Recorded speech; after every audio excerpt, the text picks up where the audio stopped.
In 1.17, Minecraft developers have confirmed that they will not be making any changes to the end, which means that there shouldn't be any end netherite equivalent. Netherite was very controversial when it was added, as a lot of people thought it was inherently better than diamond, which is supposed to be the top of the Minecraft tech tree. It's the most iconic, and it's synonymous with the game. I will be your host, not listening. Grab a drink, sit back, relax, and enjoy the video. When Minecraft developers added netherite in 1.16, the community was quite shaken up. They had felt that diamond had been dethroned as the king of Minecraft. As you may know if you were browsing Reddit at the time, people were very frequently making memes about how diamond armor used to, quote, rule the world. This is how most people think of armor. They seem to think that two pieces of armor can't be in the same level, and one must be better or worse than the other.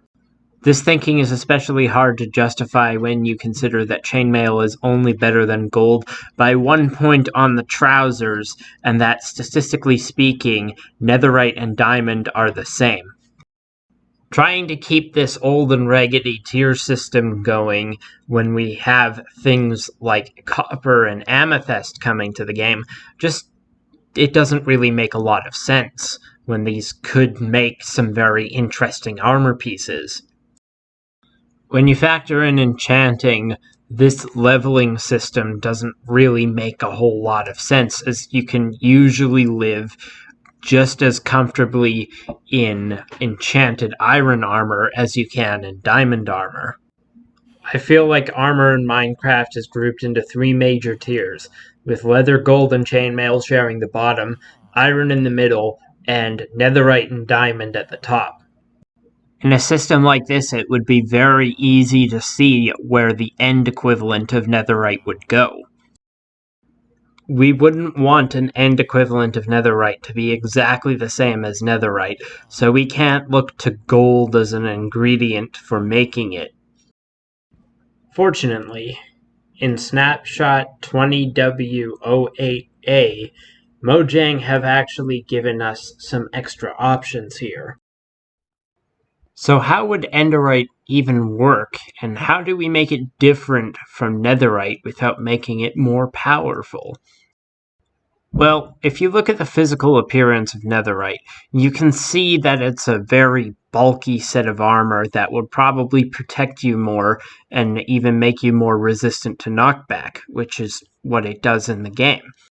Given that Enderite would spawn in the end, where there are lots of things that teleport, lots of high drops, and lots of drops straight into the void, I think it makes sense to go a completely different direction with Enderite.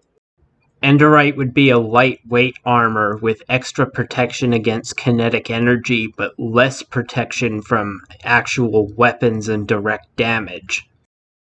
It would be just like the inertial dampening armor that we see here that allows the Mandalorian to survive falling off the Jawa tank. Of course, this can address Elytra's fall damage and more, but it still doesn't do anything for you if you just fall straight into the blackness. Netherite protects itself from lava and fire, but it doesn't protect the wearer from lava and fire.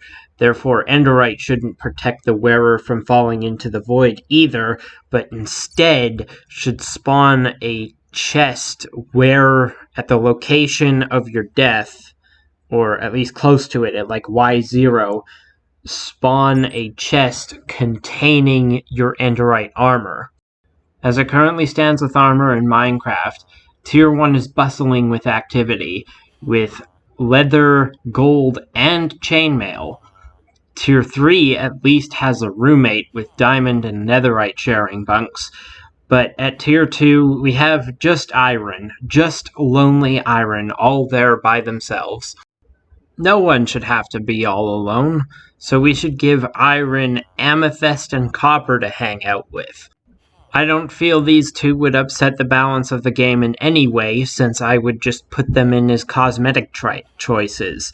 They share the same stats with iron, but maybe some of them are more your style if you like purple or brown.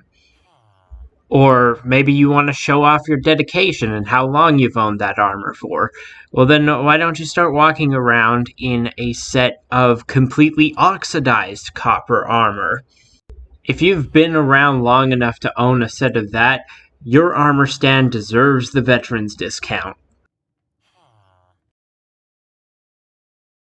Thanks for stopping by. I've been your host, Not Listening, but that was just my opinion. Feel free to tell me what you think about Enderite, copper, and amethyst armor in the comments section down below. And as always, I will catch you in the next one. Good night.